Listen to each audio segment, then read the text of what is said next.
MSD podcast, Breaking a Dog Bite Hold. I've had a lot of requests for information on dealing with vicious dog attacks over many years, and this has increased since the publication of my book, Dads and Mums Little Soldiers, a safety and security manual for parents to train their children from in-home and out and about bad big person threats prevention, as well as counter-abduction and canine threats prevention and counteractions. In my early days, my dog training came from military and law enforcement training programs and manuals, and I later was fortunate to work with Captain Ben Mangles, who was an attack dog trainer to the South African military and South African police. He was not only a qualified attack dog trainer and instructor, but also developed skills and training programs. When I first met the late Colonel Rex Applegate in Oregon, I found we not only shared same interests in close combat and hunting, but also in dogs and dog training. Colonel Applegate at the time had a white German Shepherd and Rhodesian Ridgeback. I went on to train considerable numbers of dogs, including German Shepherds, Rottweilers, Doberman Pinschers, and even a Pit Bull Terrier. It is with this background and the training of my own dogs over decades that I have developed tactics and skills for both the training of dogs and for dog neutralization for military roles. In years gone by, when I had my own protection trained dogs, I would instruct as CQC members in dog neutralization.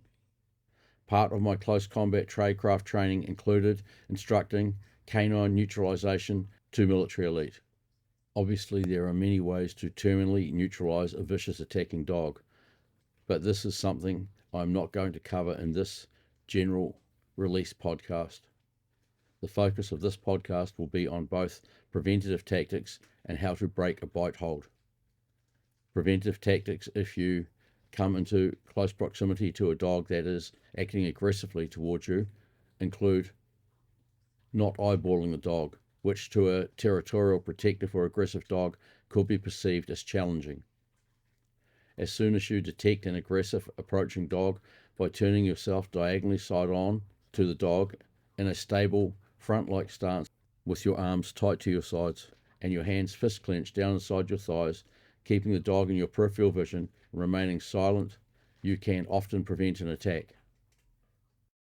Keeping your upper arms and forearms tight to your sides and fists clenched inside your groin utilizes your arms as hard cover guard shielding of your body, and keeping your fist clenched ensures your fingers and thumbs are not exposed to dog bites. As soon as you detect an aggressive approaching dog, by turning yourself diagonally side on to the dog in a stable front-like stance with your arms close to your sides and hands down inside your thighs, fists clenched to provide both groin protection and to ensure your fingers and thumbs are not exposed to being bitten. Keeping the dog in your peripheral vision and remaining silent, you can often prevent an attack by maintaining this static position. By not being threatening or challenging, the dog will often lose interest in a static subject.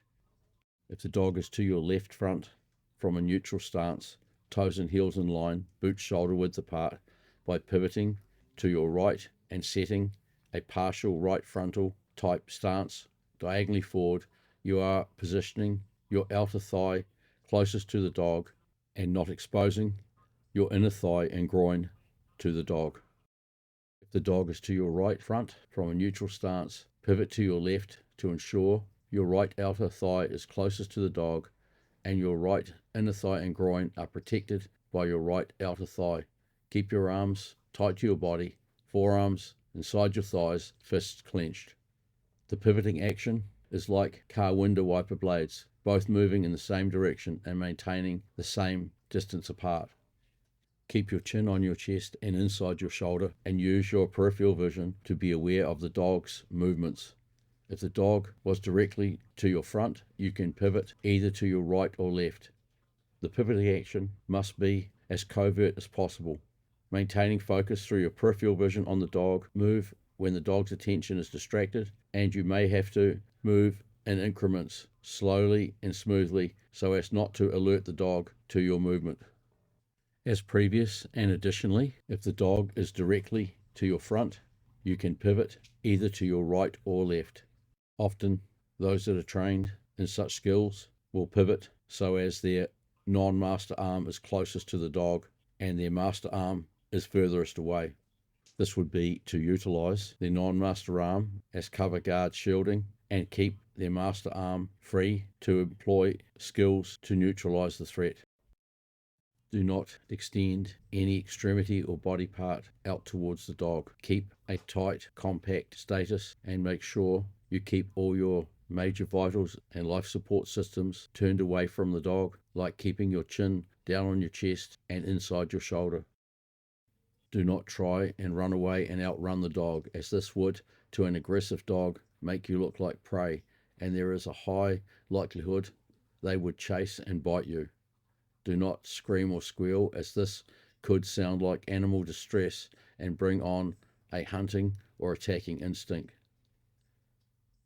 Any changes in stance or position should be undertaken as slowly as possible by either a slow pivoting action or a sliding boot action, always trying to keep the outer side of your closest leg to the dog and keep the front of your torso, groin, and inner legs away and behind the leg closest to the dog.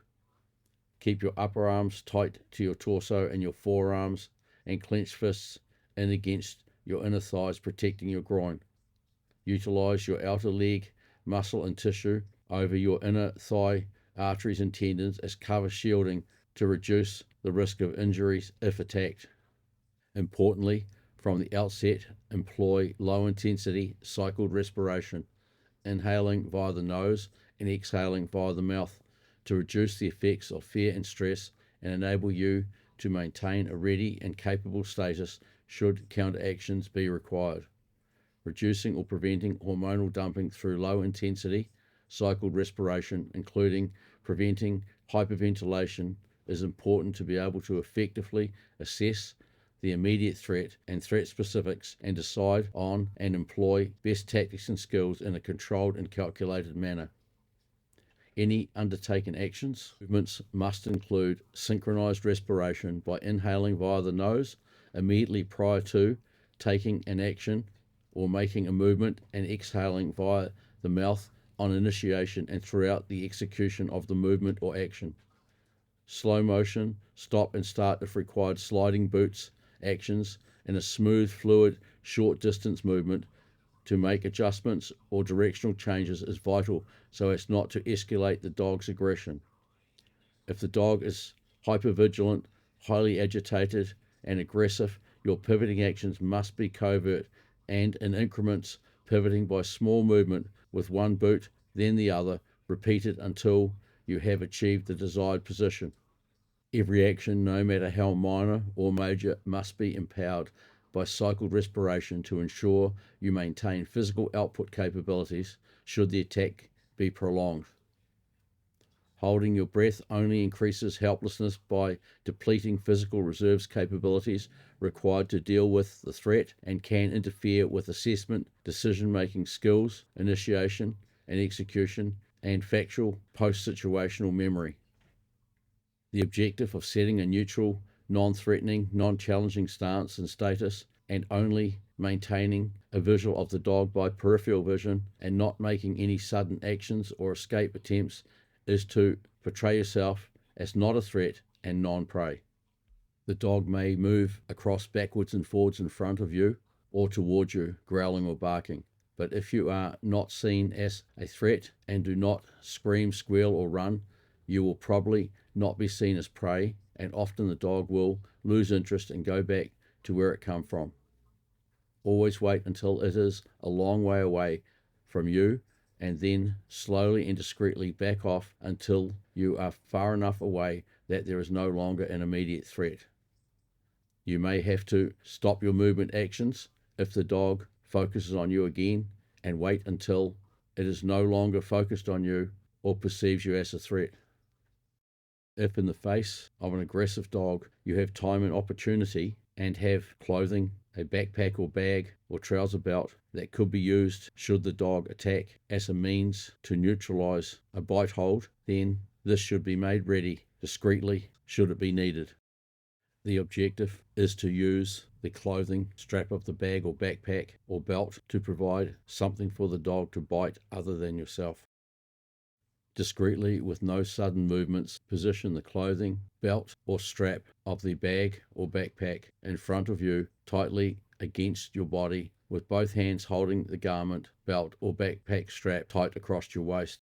The ends of the belt, bag or backpack straps or clothing can be wrapped around the hands, and they must be kept to the sides of your body for safety and retention. Dads and Mums Little Soldiers has a section in it for parents to instruct children on how to prevent or protect against dog attacks, and you will find in this manual step-by-step instructions on how to covertly make the garment, bag or backpack strap or trouser belt ready to use to counter an attacking dog.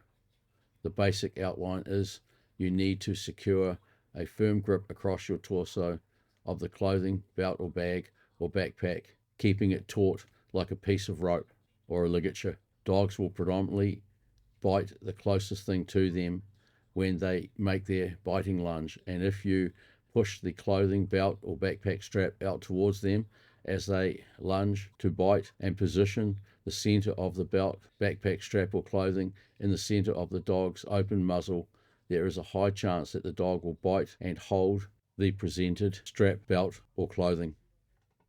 Offering the dog something to bite other than yourself obviously reduces risk, buys you time, and hopefully enables others to come to your aid. Keeping a firm grip with both hands on the object and maintaining your stability by setting a heavy boots front stance with the lead boot and the rear boot toes in line, boots shoulder width apart, will increase your stability. You can effectively, as the dog pulls on the object, slide towards it with your boots to enable being able to maintain your footing. Keeping hold of the object puts something between you and the dog's muzzle, and by not putting up a fight can enable you to maintain safety and maintain your upright position. There are skills from this position to neutralize dogs that I will not go into because they require physical hands-on training time and some require implements. I will now outline some ways to break the dog bite hold if it has a hold of a person or a pet. There are many skills that are used in military close combat on humans on the battlefield that are very similar to variations that can be used to incapacitate or break a dog bite hold on a person or pet. Medical aspects and implications are similar from a human to a canine in relation to respiration and gag reflexes. Similarly, methods of body mechanics, including leverage using a fulcrum to break a bite hold, are similar for breaking a lot of mammals' bites holds. If the dog has a collar, or if you have a ligature, approach from behind, straddle the dog between your thighs, up behind its front legs, and if using the dog's collar to break the bite hold, seize the collar with both hands and move the collar up under the dog's jawline and around its throat. You can now pull up on the collar with a tight grip with both hands, pushing both your holds on the collar towards each other, causing a gag reflex and a choking and strangulation action, causing the dog to release its bite hold as a result of the gag reflex or through strangulation, causing unconsciousness. If using a ligature, you will need to, after securing your thighs against the dog's rib cage behind the front legs, feed the ligature around in front of the dog's throat and around immediately under the jawline, and utilize the ligature to apply pressure by lifting up and crossing over your ligature, holding hands until the dog's gag reflex or strangulation cause a bite release. It is important a focus is kept on maintaining your footing and stability, and also looking before you position the ligature to be able to identify any changes in situation and the dog's movements and reactions. Another way to force a bite release is by using a breaking stick, which is a common piece of kit for those that have dogs that are prone to fighting. The breaking stick resembles the shape of a knife or spear and has no sharp edges. As with using a ligature to cause a gag reflex or strangulation, using a breaking stick, you need to secure the biting dog between your thighs and maintain a grip of the collar with one hand or the scruff, depending if the dog has a collar or not. Breaking stick is inserted from the side of the dog's jaw behind the canine teeth and is rotated and levered to break the bite hold. Remember, once you have broken the bite hold, the dog may well turn its aggression towards you, and as such, you should have a plan to effectively contain the dog. This may require you to pull the dog and the pet or person towards something you can tie the dog to before using the breaking stick to release its bite hold. There are other methods of causing a dog to release its bite hold by using bare arms, chokes and strangles, as well as web hand choking by seizing between the thumb, index finger and other fingers and encapsulating the thyroid cartilage and squeezing to once again cause a gag reflex. There is also a palm heel version. There are variations of the naked choke or strangle utilized in combat sports that can be used on dogs and that can cause a gag reflex or strangulation unconsciousness. Such variations are very specific to strangulation, cutting off blood circulation, or interrupting breathing, and are usually small type mil CQC chokes and strangles, specifically targeting the thyroid cartilage or the carotid arteries. It is important to remember that some dogs, after being forced to release their bite hold on a person or pet, will turn and attack the person that forced the bite hold release. This being the case, it is very important that you have a follow-up plan after you have forced the bite release.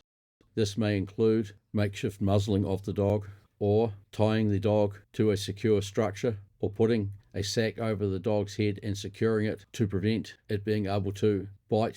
It may well come down to utilizing more than one of the options: makeshift muzzling the dog and tethering it to something that it cannot break away from, or covering its head with a bag and securing it and tying it to something.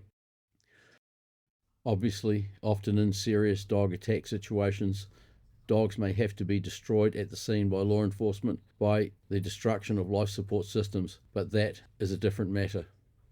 The canine neutralization packages that I instruct provide methods to prevent as well as combat or counter canine attacks. The countermeasures can incapacitate or eliminate a canine threat and can be by weapons, implements, or bare hands and arms methods. Dogs can be a dangerous threat to humans, and it is important to remember that packs of dogs can be extremely dangerous. If anyone ever ends up on the ground under a dog attack that does not have the means to neutralize the dog, then they need to make themselves like a rock, keeping their legs, arms, head and neck tucked in and tight, not exposing any of their major vitals or life support systems, and keep as still as possible, even though the pain of dog bites will be extreme. Utilizing synchronized respiration and holding position is a dire situation, means of hopefully causing the dogs to lose interest and cease the attack. From another perspective, anyone getting a dog that is not competent in dog training, does not know about specific breeds and traits, should do their homework and seek professional advice before they do, as some dogs can become dangerous to them and their families.